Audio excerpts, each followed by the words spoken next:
C'est un écrin de verdure entre Corrèze et Dordogne, à 12 km de Pompadour. Le pont Lavera et à 800 mètres de là, son moulin au bord de l'eau Vézère ont été le théâtre d'un massacre. Ici, le 16 février 1944, 34 maquisards ont été exécutés. 12 furent déportés et 5 ne revinrent jamais. C'est aujourd'hui un lieu de mémoire. Tous les 16 février, il y avait une cérémonie chaque année depuis 70 ans. Et c'est tout.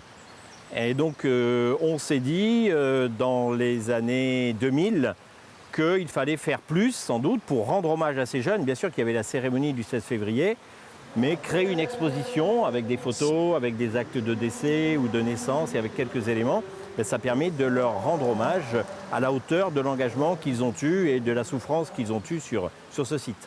Des historiens se sont penchés sur ce moulin en partie détruit dans les années 60. Une bâtisse isolée qui, en décembre 1943, accueille une cinquantaine de réfractaires au STO. Pendant quelques mois, elle devient une plaque tournante du maquis de la région. Mais le 16 février 1944, au petit matin, le moulin est encerclé. C'était des troupes allemandes de ce qu'on a appelé ensuite la Gestapo de Limoges, avec aussi une compagnie SS. Donc ils sont arrivés des trois côtés, à la fois depuis la Corrèze, depuis la Haute-Vienne et ici en passant par des chemins. Donc le site était pris en étau complètement, il n'y avait vraiment aucun moyen de résister. Il n'était pas prêt pour un assaut de 100 Allemands armés jusqu'aux dents. Seuls 3 résistants échapperont à l'assaut des soldats allemands. Le bilan est lourd, 49 victimes. Ça fait partie un peu des points noirs de la résistance, en ce sens qu'on a là un groupe de maquis qui, comme le souhaitait le général de Gaulle, est un groupe de maquis qui attend le débarquement pour être ensuite une force d'appoint sur les arrières des Allemands.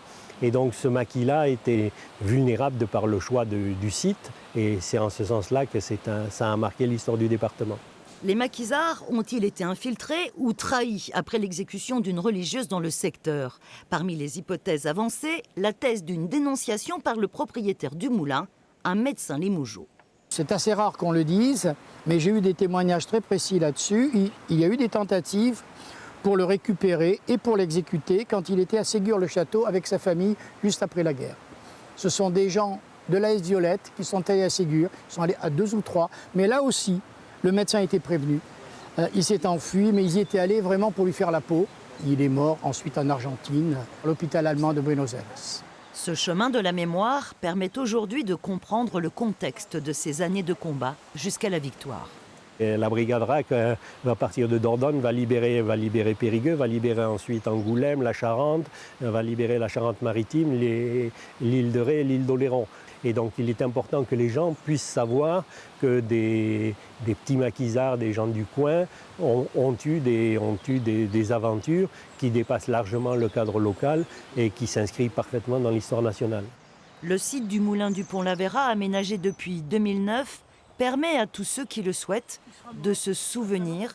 C'est une incursion dans ce chapitre marquant de l'histoire.